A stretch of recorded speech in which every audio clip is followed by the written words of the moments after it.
마가복음 9장 2절부터 8절입니다. 마가복음 9장 2절부터 8절의 하나님의 말씀입니다.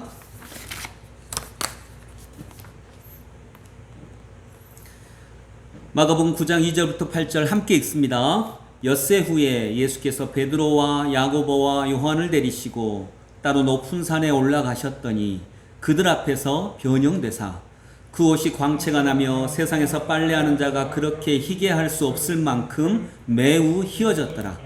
이에 엘리야가 모세와 함께 그들에게 나타나 예수와 더불어 말하거늘 베드로가 예수께 고하되 랍비여 우리가 여기 있는 것이 좋사오니 우리가 초막 셋을 쥐때 하나는 주를 위하여 하나는 모세를 위하여 하나는 엘리야를 위하여 하사이다 하니 이는 그들이 몹시 무서워하므로 그가 무슨 말을 할지 알지 못함이더라.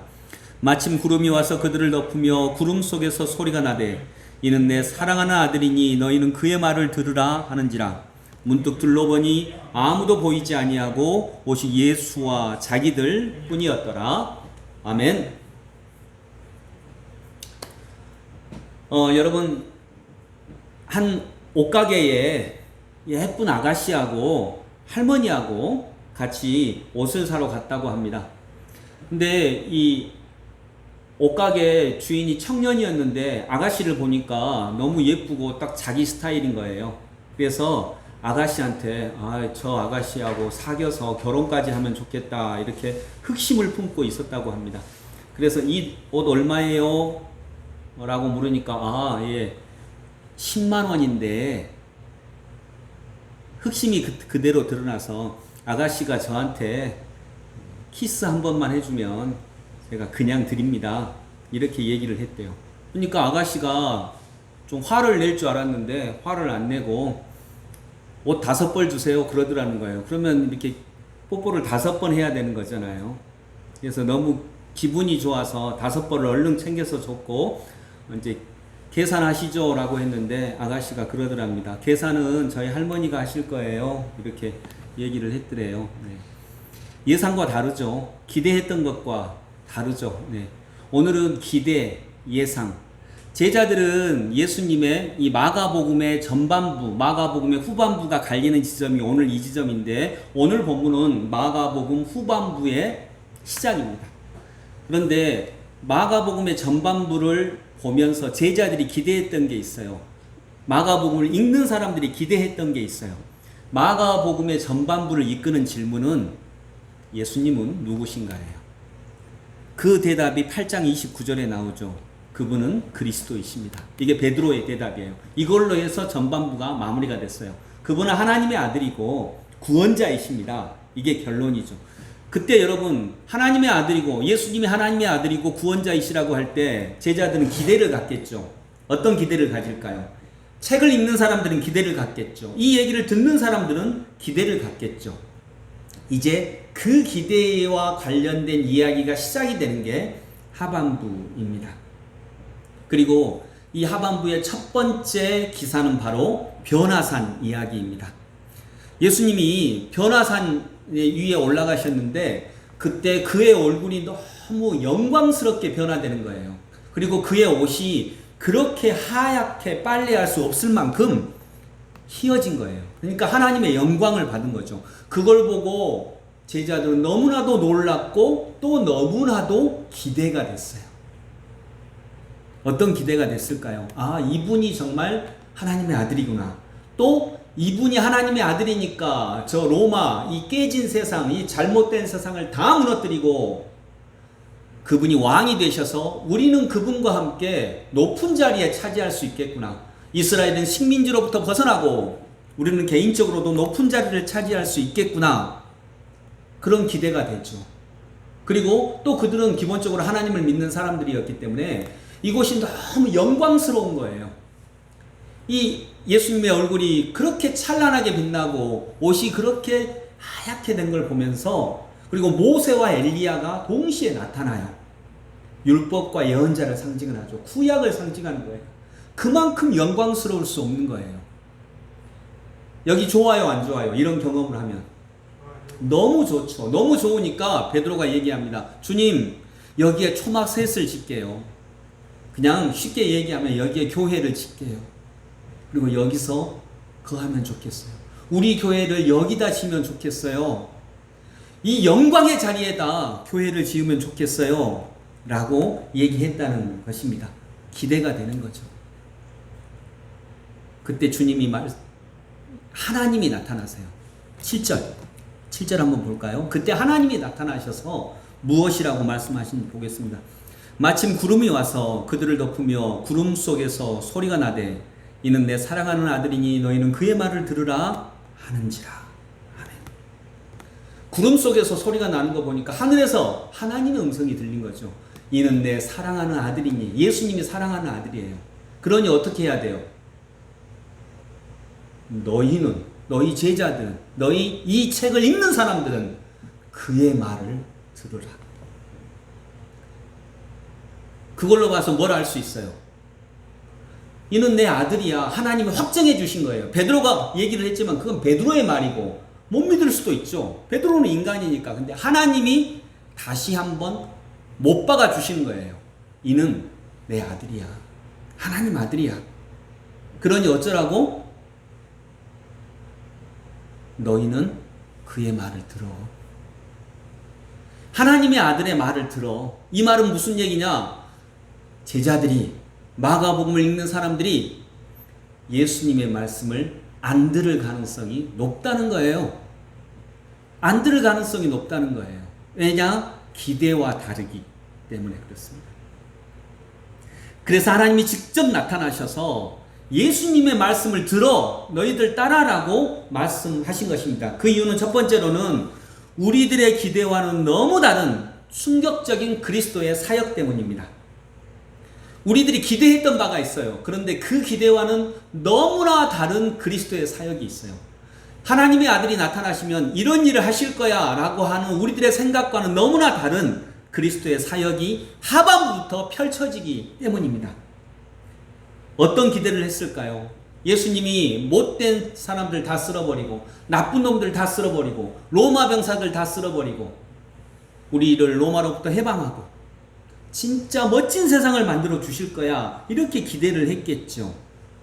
그런데 예수님이 뭐라고 말씀하셨을까요? 예수님은 그때 처음으로 자기의 사역을 말씀하십니다. 29절 30절 읽어볼까요? 8장 29절 30절입니다. 앞에 부분, 오늘 본문의 앞에 부분 8장 29, 30 시작. 또 물으시되 너희는 나를 누구라 하느냐? 베드로가 대답하여 이르되 주는 그리스도시니이다 하매 이에 자기의 일을 아무에게도 말하지 말라 경고하시고, 그 다음 31절 32절이 여기서 너희는 그의 말을 들으라 하는 그의 말이에요. 그의 말이 뭘까요? 31, 32절 시작. 인자가 많은 고난을 받고 장로들과 대제사장들과 서기관들에게 버림받아 죽임을 당하고 사흘 만에 살아나야 할 것을 비로소 그들에게 가르치시되 드러내놓고 이 말씀을 하시니 베드로가 예수를 붙들고 항변하매. 아멘. 왜 그의 말을 들으라고 하나님이 확증해 주셨냐? 그의 말을 안 들을 수밖에 없기 때문에 그래요. 베드로도 항변했다고 나오잖아요. 그러실 수 없습니다. 하나님의 아들이 어떻게 고난을 당합니까? 사람들에게 버림을 받고 십자가에 못 박히고 급기야 죽기까지 하십니까? 그럴 수는 없습니다. 그러면 이 민족은 어떻게 됩니까? 그러면 우리들은 어떻게 됩니까? 이거죠. 그러니 그들이 기대했던 그리스도 하나님의 아들이 펼치는 일과는 너무나도 다른 일이 벌어지니까 하나님이 직접 나타나셔서 말씀하시는 거예요. 맞아, 이는 나의 아들이야. 의심하지 마. 그리고 너희는 그의 말을 들으라. 그것은 우리가 결코 그 말씀을 쉽게 들을 수 없다라고 하는 것을 전제하고 있습니다. 여러분, 기본적으로 하나님이 없는 인간의 생각은 아름답지 않아요. 그러니 자기 생각대로 모든 일이 되기를 바라는 자는 아름다울 수가 없습니다. 삶은 불확실합니다. 앞으로 무슨 일이 일어날지 아무도 알 수가 없습니다. 그리고 앞일을 알 수 없다는 것은 아름답다는 것입니다. 미래를 모른다고 하는 것은 아름다운 일입니다. 인간의 생각은 기본적으로 기본적으로 사람 생각은 아름답지 않습니다. 그래서 사람 생각대로 되면은 아름다움은 없습니다. 그래서 예상대로 살아서는, 기대대로 살아서는 아름다운 인간, 아름다운 삶, 아름다운 교회가 될 수가 없습니다. 그래서 하나님은 인간의 기대보다 더 높은 자리에서 그리스도의 하실 일을 마련해 두셨습니다. 그래서 아름다워지신 거죠. 여러분, 저는 우리 슬기교회는 이미 보통 성도들이 생각하는 보통의 교회들과 상당히 다른 모습이 많이 있습니다. 보통의 교회는 교회의 운영을 당회가 결정하거든요. 몇 명의 당회. 주로 50대, 60대 남성 성도들의 대표가. 그런데 우리는 비전위원회가 그걸 결정을 합니다. 비전위원회는 청년부터 시작해서 각급 대표, 여성분도 많이 있고요. 또 각 기관 대표가 비전위원회 자리를 비전위원이 되어서 우리 교회 운영을 결정을 합니다. 그리고 담임 목사인 저는 비전위원이 아닙니다. 현재는 바뀔 수도 있지만 현재는 아닙니다. 이것도 많이 달라진 거죠.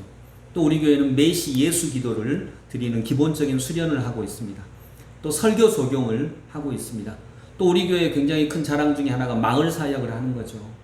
네, 이 마을을 가꾸고 있습니다. 또 그림책 도서관을 통해서 지금 완벽하지 않더라도 많은 사람들이 함께 올 수 있는 그림책 도서관을 운동을 펼치고 있습니다. 아이들 돌봄 사역도 진행을 하고 있고요. 마을 차원으로 어린이 교회라고 하는 아주 독특한 아동부의 구성도 있습니다. 또 이번에 명성교회의 목사 세습을 보면서 우리 교회가 비록 책임질 위치는 아니지만 나름대로 책임을 지고 교단을 탈퇴하기도 했습니다. 그것은 어려운 길입니다. 또 제일 큰 것은 삶의 교회입니다. 우리 교회의 독특함의 제일 큰 건 삶의 교회입니다. 10명 남짓의 성도들이 가족처럼 아끼고 사랑하고 어려움을 당하면 충고나 옳은 말 하지 않고 그냥 손잡아주고 위로하고 그래서 스스로 힘을 내어 일어나게 하고 결국 그 과정을 통해서 예수 그리스도를 만나게 하는 것, 이게 삶의 교회입니다. 이런 독특한 모습들을 가지고 있습니다. 여러분, 저는 이것이 우리가 부족하지만 우리 나름대로 그의 말을 들으면서 온 과정이라고 저는 믿습니다. 왜냐하면 하기가 쉽지 않았거든요. 어쩌면 괜한 수고하는 거 아닌가 하는 생각도 있거든요. 그런데 그때마다 이는 내 사랑하는 아들이니 너희는 그의 말을 들으라 하는 것처럼 그의 말을 들어서 나온 결과입니다. 저는 그렇다고 확신하는 게 대부분 이러한 생각들은 새벽 시간에 저에게 주신 생각들입니다. 새벽에 내 생각이 아닌 생각을 주십니다. 하나님께서 하나님의 생각을 주신 경우는 주로 저에게는 새벽의 시간입니다. 제 생각으로는 할 수 없는 아름다운 생각을 주로 새벽에 주십니다. 왜냐하면 새벽은 내 시간이 아니거든요. 적어도 자고 일어나서 첫 시간인데 자고 일어나서 첫 시간이 가지는 의미가 있습니다. 잤잖아요. 자는 동안에는 누구를 미워하지 않아요. 자는 동안에는 원한을 품지 않아요. 분노하지 않아요. 화를 내지 않아요. 그래서 맑고 깨끗한 시간이에요. 그리고 첫 시간 하나님을 만나거든요. 그때 저에게 주신 생각입니다. 그러니 저는 그 생각이 하나님의 생각이라고 믿어요. 100%는 아닙니다. 항상 점검해야겠죠. 그렇게 일어난 시간이 깨어난 생각, 즉 내 생각이 아닙니다. 그러니 아름다운 생각일 수 있는 것입니다. 왜 하나님께서 직접 너희는 그의 말을 들어. 왜냐하면 그는 내가 사랑하는 아들이야 라고 하셨을까요? 그것은 우리들의 기대와는 너무나도 다른 그리스도의 사역이 있기 때문입니다. 우리의 기대와 다르기 때문에 우리가 쉽게 듣지 않을 것을 아시고 그의 말을 들으라라고 강조하신 것입니다. 두 번째로 또 그렇게 강조하신 이유는 변화산 위의 교회가 아니라 세상 속의 교회를 세우시기 위해서 직접 말씀하신 것입니다. 베드로 사도님이 그러죠. 여기가 너무 좋습니다. 여기가 너무 좋으니까요. 여기에 초막셋을 짓게요. 이 말은 여기에 교회 짓게요. 이렇게 생각해도 다르지 않습니다. 여러분, 그런데 하나님이 말씀하신 것은 우리들의 기대와는 너무 다른 교회의 사역 때문입니다. 여러분, 교회를 우리들도 어디다 짓고 싶어요? 하나님의 영광의 자리에 짓고 싶죠. 영광이 있고 찬양이 있고 화려함이 있고 광채가 있는 곳에 짓고 싶죠. 그런데 하나님의 뜻은 다르실 수 있습니다. 어느 한 교회에 마음이 괴로워서 술을 먹은 사람이 술이 취해가지고 막 교회 문을 두드리는 것입니다. 막 교회 문을 흔들면서 하니까 이 교회 성도 한 분이 오셔가지고 교회가 문이 잠궈져 있나 봐요. 그래서 막 두드리니까 왜 그러십니까? 나 하나님 좀 만나러 왔어요. 나 정말 힘들어서 하나님 좀 만나러 왔어요. 그러니까 그래도 술 취하고 들어오면 안 돼요. 그러니까 나 너무 괴로워서 술 좀 먹었다니까요. 나 하나님 좀 만나보려고. 나 하나님한테 하소연할 게 있어서 그래요. 막 너무 그러니까 가라고 해도 안 가고 막 그러니까 그 성도님이 그랬답니다. 우리 교회 얘기 아닙니다. 그냥 유머예요. 그 성도님이 여기 하나님 안 계신다니까요. 이렇게 얘기를 했대요. 어쩌면 여러분 이게 재밌는 이야기이기도 하지만 실은 가슴 아픈 이야기이기도 하죠. 9절 한번 읽어볼까요? 오늘 본문 다음에 바로 그 다음 9절 시작. 그들이 산에서 내려올 때에 예수께서 경고하시되 인자가 죽은 자 가운데서 살아날 때까지 본 것을 아무에게도 이르지 말라 하시니. 근데 제가 집중하는 구절은 그거예요. 그들이 산에서 내려올 때에. 베드로는 여기가 너무 좋아서 주님 내려가지 말고 여기다 교회 짓게요. 그리고 여기에 있게요. 우리의 교회는 여기에 세워지는 게 맞잖아요. 영광 속에, 찬란함 속에, 화려함 속에 세워지는 게 맞잖아요. 그럴 때 예수님이 아니야, 내려가자라고 하신 거예요. 그래서 산에서 내려올 때에 예수님은 내려가자라고 하셨어요. 예수님이 뭐라고 하셨다고요? 내려가자. 오늘 우리들에게도 어쩌면 이렇게 말씀하시지 않을까요? 내려가자. 근데 내려가서 처음으로 만난 현장이 뭐예요? 귀신 들린 아이를 만나요. 그 화려했던 변화산에서 내려오셔서 처음으로 만난 현장이 귀신 들린 아이의 울음이 있고 그 아이를 쳐다보고 아빠하고 눈물 흘리는 부모의 눈물이 있는 그 현장. 그 현장을 예수님이 첫 번째로 제자들과 함께 만납니다. 그러니 우리 기대와는 너무 다르죠. 아니, 저렇게 찬란한 곳에 있어야지 왜 내려옵니까? 이 문제 많고, 이 허물 많고, 이 죄 많은 세상에 왜 내려옵니까? 그때 주님이 말씀하시는 거예요. 내려가자. 예수님의 교회는 여기에 있어야 된다. 변화산 위가 아니라 귀신 들린 아이가 있는 이곳에 주의 교회가 있어야 된다라고 하는 것입니다. 그러니 우리 기대와는 다르죠. 우리는 듣고 싶지 않은 소리고 걷고 싶지 않은 길이니까 그 말을 쉽게 들을 수가 없어요. 그러니 하나님이 나타나셔서 확증해 주십니다. 너희는 그의 말을 들어. 그는 내 아들이야. 내가 사랑하는 아들이야. 그의 말을 들어. 확실해. 마가복음의 하반부에 있는 모든 내용이 바로 이거거든요. 교회는 변화산 위에 짓는 게 아니야. 세상 속에 짓는 거야. 그리스도는 영광 받으시는 게 아니야. 십자가를 지시는 거야. 그리고 그 끝에 부활이 있어. 영광이 있어. 그러나 그 전에는 고난이 있고 버림받음이 있고 죽음이 있고 그 속에 교회는 지어지는 거야 라고 하는 것을 말씀하시는 겁니다. 하반부의 말씀이 다 그렇습니다. 그러니 그의 말을 들으라고 확증해 주시는 것입니다. 이는 내 사랑하는 아들이니 너희는 그의 말을 들으라. 여러분, 누구든지 이런 예수님의 직접적인 말씀이 없으면 저도 변화산 위에 그 영광의 자리 위에 교회 짓고 싶어 합니다. 하나님의 영광이 있는 곳에 교회 짓고 싶죠. 그건 당연합니다. 그 잘못된 거 아닙니다. 인간의 뜻입니다. 그러나 하나님은 그것 이상을 원하신다는 거죠. 변화산 위가 아니라 사람들의 통곡이 있는 곳에 내 교회를 짓고 싶어. 아멘. 어떤 분이 한국 목사님들의 설교의 변화를 이렇게 얘기합니다. 60년대부터 80년대까지는 예수 믿어 복받자. 90년대부터 2000년대까지는 하나님은 사랑이셔. 그래서 예수 믿어 복받자고 해서 그냥 만몬 교회를 만들었던 그 사이에 벌어진 모든 잘못된 일들, 그걸 그냥 덮습니다. 하나님은 사랑이셔. 우리의 죄악을 덮어주셔. 물론 맞는 얘기죠. 그리고 2010년대에는 하나님이 하셨습니다. 이 모든 일들 하나님이 하셨습니다.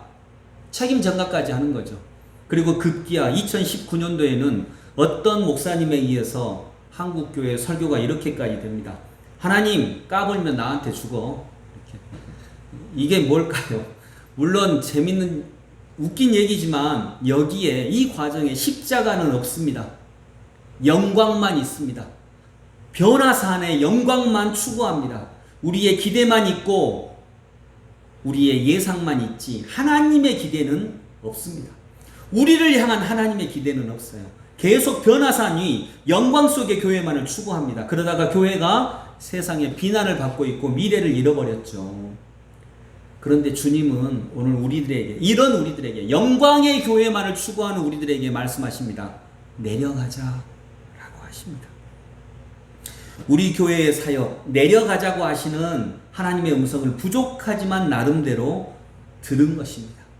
그래서 저는 우리 교회가 굉장히 자랑스러운 면을 가지고 있다고 보는 것입니다. 특별히 삶의 교회의 시작은요, 한 성도님이 굉장히 큰 어려움을 당했는데 그 어려움을 말할 수 없으니까 몇 분이 모여서 그분들을 지속적으로 도왔습니다. 그 가정을 한 6개월 정도를 어쩔 때는 새벽 2시, 3시까지 모여서 어떻게 도울까를 회의한 적도 많았습니다. 한두 번이 아니었습니다. 그리고 결국 6개월 정도 걸려서 그 문제를 해결을 했었습니다. 이렇게 되면서 삶의 교회가 시작이 됐던 것입니다. 여러분, 교회는 세상 속에 세워지는 것입니다. 변화산 위에 영광만 있는 변화산 위에 세워지는 것이 아니라 때로는 사람들의 통곡이 있고 아픔이 있는 삶의 현장 속에 세상 속에 교회가 세워지기를 예수님은 정말 바라고 계시는 것입니다. 그래서 베드로가 주님의 영광이 있을 때 초막셋을 짓고 우리 여기 있게요 라고 할 때 아니다 내려가자 라고 말씀하신 거예요.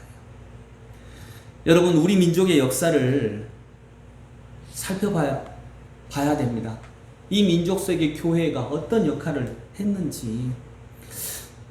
임진왜란 때, 일본이 우리나라를 침략한 임진왜란 때, 그때 우리 민족은요 노비가 70%였어요. 역사 공부하시면 거의 다 알죠. 노비가 70%였어요. 근데 노비들이 하도 천대받고 선조는 도망가고 그러니까 평양성에다가는 선조가 따라간 선조 백성도 버리고 도망가니까 화살표로 해놨대요. 왕 저기 도망갔다고. 그렇게까지 백성의 신임을 잃었어요. 근데 유성룡 선생이 영의정이죠. 제안을 합니다. 노비가 70% 아닙니까? 노비들에게 이렇게 공고문을 내립시다. 임금님.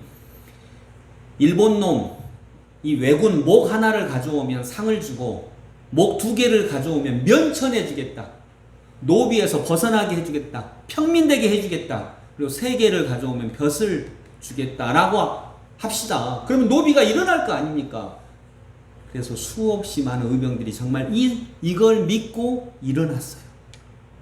임진왜란 때 의병들이 정말 많은 활약을 했잖아요. 그리고 이제 임진왜란이 끝났습니다.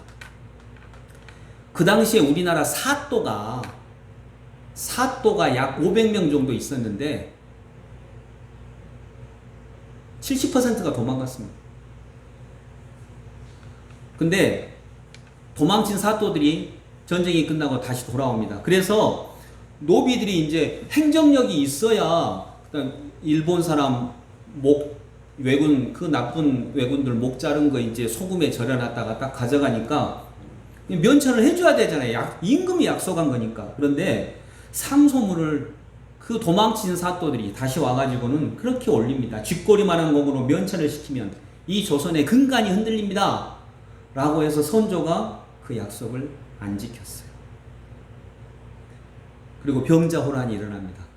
의병이 안 일어납니다. 그걸 다시 했는데 안 믿습니다. 임금을 안 믿습니다. 조정을 안 믿습니다. 그리고 그렇게 나라는 쇠약해지고 구한말 맞게 되고,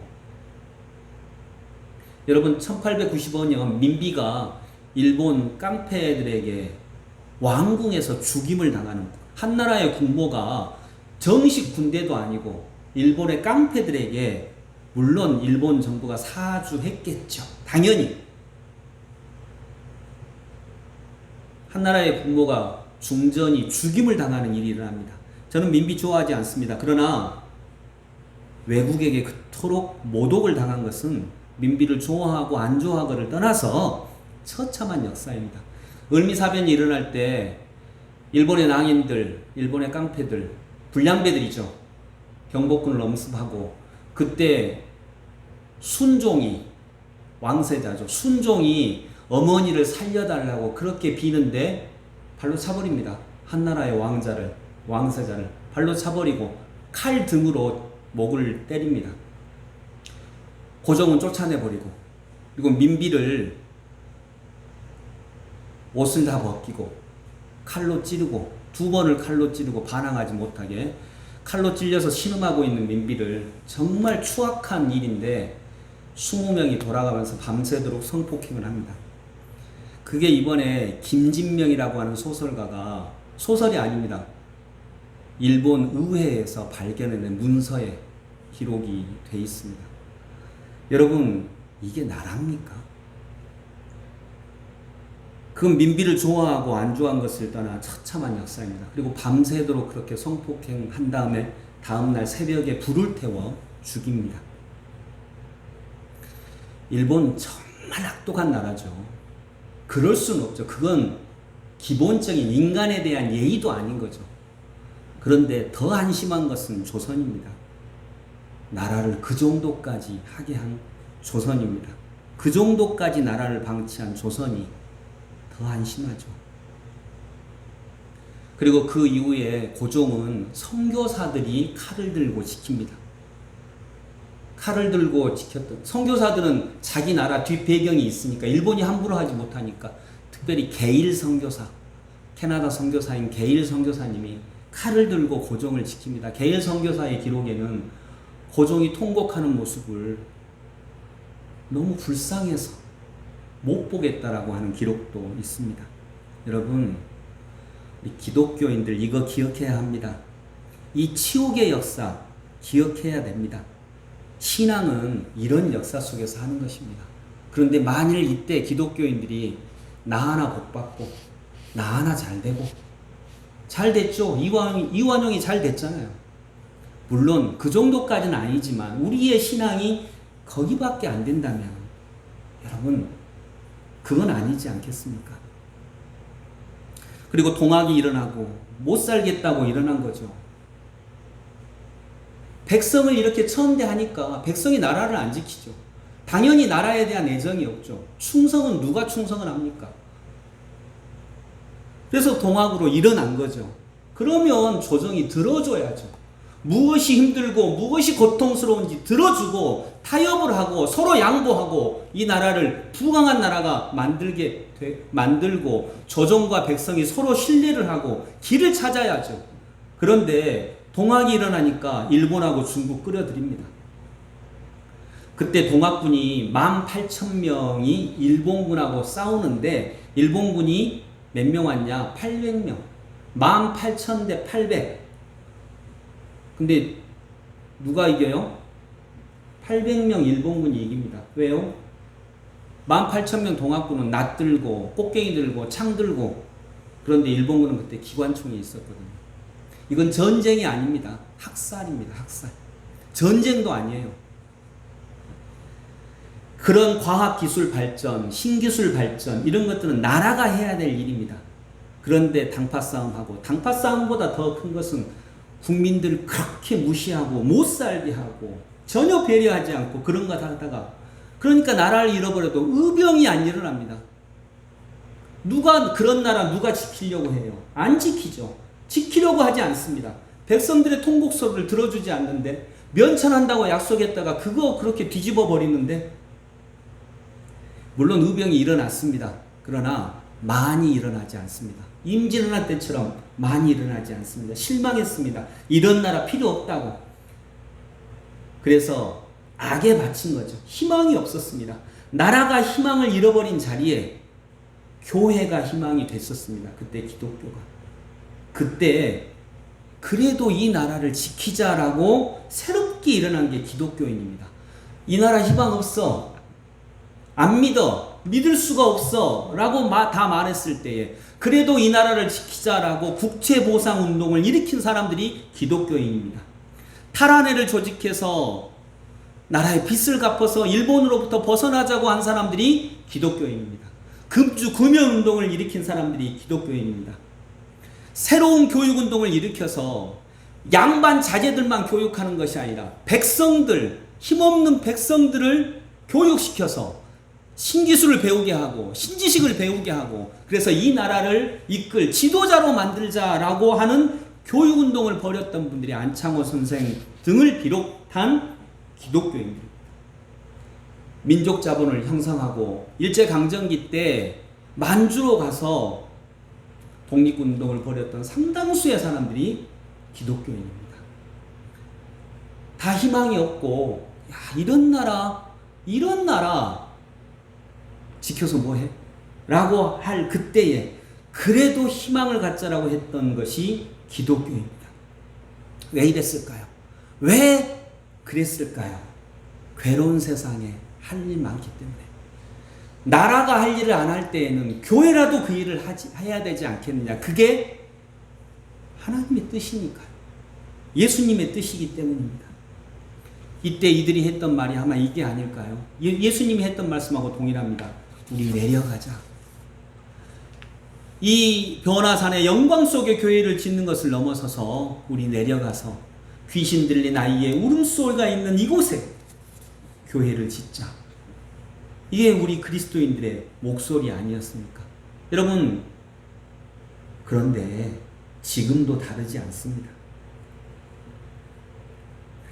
찬송가 442장 보면요, 이런 찬송가 가사가 있습니다. 442장 저 장미꽃 위에 있을 아직 맺혀 있는 그때에 특별히 3절 가사를 보면 밤 깊도록 동산 안에 주와 함께 있으려 하나. 자, 이게 베드로의 고백이죠. 밤이 깊도록 동산 안에 주와 함께 있으려 하나. 밤이 깊도록 거기가 너무 좋으니까요. 주님과 함께 있고 싶어요. 예수님, 주님과 함께 있고 싶습니다. 그런데 괴로운 세상에 할 일 많아서 날 가라 명하신다. 이게 예수님의 말씀이에요. 아니야. 변화산의 교회를 짓자라고 했을 때 아니야. 영광에만, 화려함에만 교회를 짓는 게 아니라 괴로운 세상에 할 일이 많아. 우리 그리스도인들이 할 일이 많아. 우리 내려가자. 이렇게 명령하시는 것이 예수님이십니다. 주님 나와 동행을 하면서 나를 친구 삼으셨네. 우리 서로 받은 그 기쁨은 알 사람이 없도다. 여러분, 구한말 얘기를 했지만 그때의 유학, 그때의 불교와 지금의 기독교가 그렇게 크게 다르지 않은 양태를 띠고 있지 않나 하는 두려운 마음이 있습니다. 여러분, 그래서 우리는 우리들의 교회를 화려함 속에 이 변화산 위에 이 교회를 짓자. 예수님의 영광이 있는 곳에 이 교회를 짓자. 교회가 영광 받아야 되고 교회가 커지고 교회가 화려해지고 세상의 중심이 되고 힘이 생기고 권력이 생기고 그것이 아니라 이것을 넘어서서 주님이 귀신 들린 아이가 있는 그리고 그 아이를 바라보는 부모의 통곡이 있는 삶의 현장 속에 나의 교회를 짓자. 내 교회는 거기에 있어야 해. 라고 우리들에게 오늘도 말씀하시지 않겠습니까? 그래서 내려가자 하시는 것입니다. 저는 이 시대의 사명이 몇 가지가 있습니다. 제일 큰 사명은 분단입니다. 분단의 해결입니다.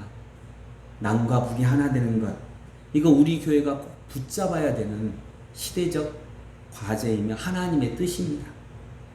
또 비정규직의 문제, 이런 차별의 문제 철폐하는 것, 여성, 그리고 청년.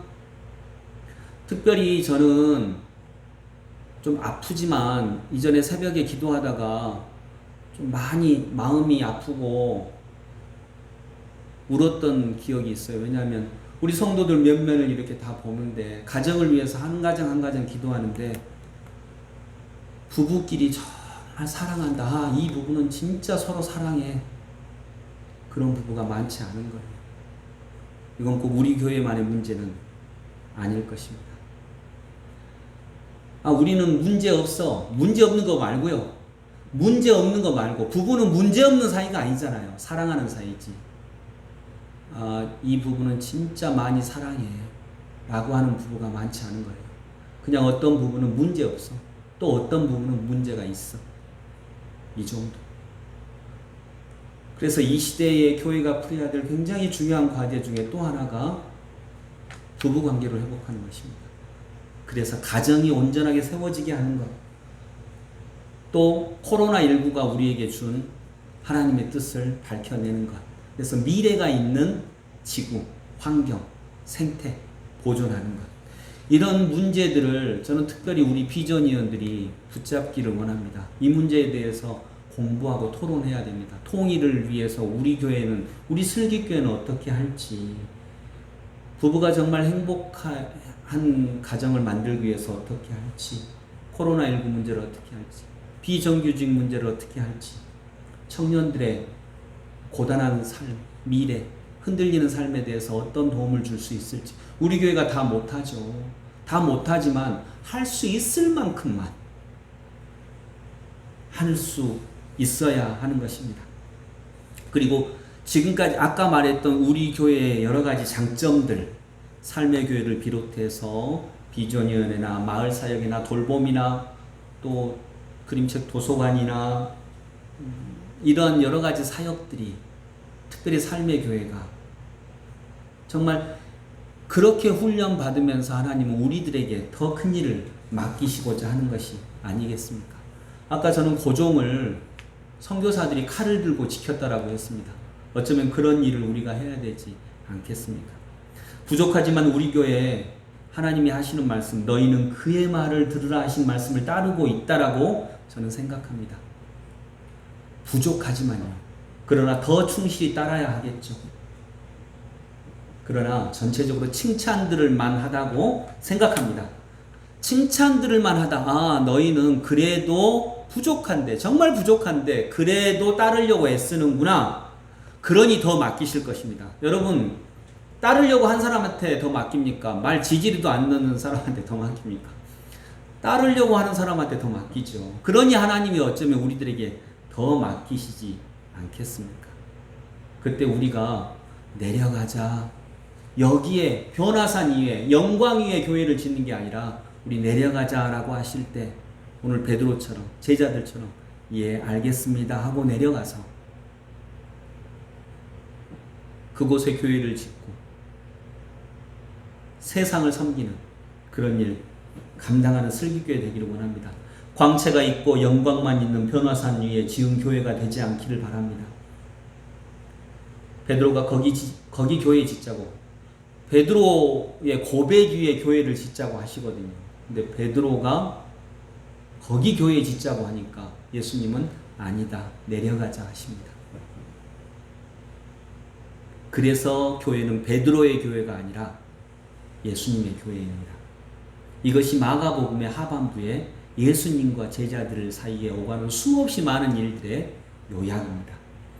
여러분, 하나님의 교회는 변화산 이가 아니라 아픔이 있고 귀신 들린 아이가 있고 비정규직 노동자들의 울분이 있고 서러움이 있고 최저임금도 못 받는 청년 또 아르바이트생들의 아픔이 있고 그보다 더 어렵게 어쩌면 가게를 이끌어가고 있는 소상공인들의 외로움과 눈물이 있고 여인의 통곡이 있고 깨진 가정을 보여잡고 상처받는 아이들과 청소년이 있고 어린이들의 행복도가 가장 낮고 청소년들의 30%가 자살을 생각해 본 적이 있는 이 땅 위에 하나님은 주의 교회가 세워지기를 원하고 계십니다.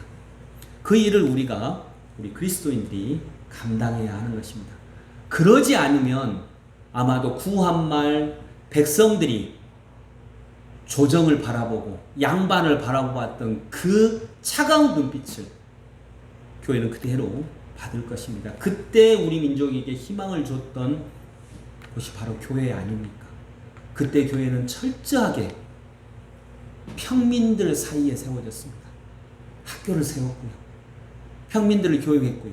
병원을 세워서 평민들의 병을 고쳐주었습니다. 교회를 세우기 전에 학교와 병원을 먼저 세웠습니다. 교회가 더 안중해서가 아닙니다. 그들의 절실함이 학교와 병원을 더 간절히 원했기 때문입니다. 그리고 교회는 그 일을 하는 사람들 자체가 교회였고 그 선교사님들, 그 초기 그리스도인들의 헌신을 수없이 많은 백성들이 따라갔던 것입니다. 그 일이 오늘날에도 일어나야 하는 것입니다. 말씀을 정리하면 여러분, 교회는 영광만 있는 변화산 위에 세우는 것이 아닙니다. 교회는 귀신 들린 아이와 그 부모의 통곡 소리가 있는 세상에 세워지는 것입니다. 우리 슬기교회가 또 우리 한국교회가 정말 통곡이 있고 아픔이 있는 이 세상 속에 우리들의 교회를 세워나가기를 원합니다. 구체적으로 적용하자면 아까 말했던 그런 이 시대에 우리가 풀어야 될 먼저 우선적인 문제들을 부여잡고 우리 비전위원회에서도 정말 논의하고요. 그 일을 우리가 어떻게 맡을지 논의하고 또 여러분 기도해 주시기 바랍니다. 이걸 그냥 목사님이 참 좋은 소리 한다 이렇게 듣지 마시기 바랍니다. 이건 하나님이 우리에게 주신 사명입니다. 해야만 하는 일입니다. 그러지 않으면 하나님이 직접 교회를 혼나실 것입니다. 하나님은 지금 말씀하십니다. 이는 내 사랑하는 아들이야. 너희는 그의 말을 들어. 왜냐하면 쉽게 들을 수 없는 말이니까요. 듣기 어려운 말이니까요. 그래서 확증하십니다. 이는 내 사랑하는 아들이야. 그러니 너는 그의 말을 들어. 그리고 그 후에 첫 번째로 주님이 하신 말씀, 이 변화산의 영광 위에 교회를 짓자고 하는 베드로에게 조용히 말씀하십니다. 아니다. 내려가자. 말씀하십니다. 이 내려가자는 음성 오늘도 듣고 정말 내려가서 주님이 원하시는 일을 구체적으로 행하는 우리 사랑하는 슬기교회 우리 성도들 한국교회가 될 수 있기를 소망합니다. 기도하겠습니다. 주님, 내려가서 아이의 통곡이 있고 그 아이 때문에 아파하는 부모의 울음이 있는 이 현장 속에 주의 교회를 세우셨던 예수님의 뜻을 받들어 오늘도 저희들 그러한 사역, 그러한 사명 잘 감당케 하여 주시옵소서. 예수 그리스도 이름으로 기도드립니다. 아멘.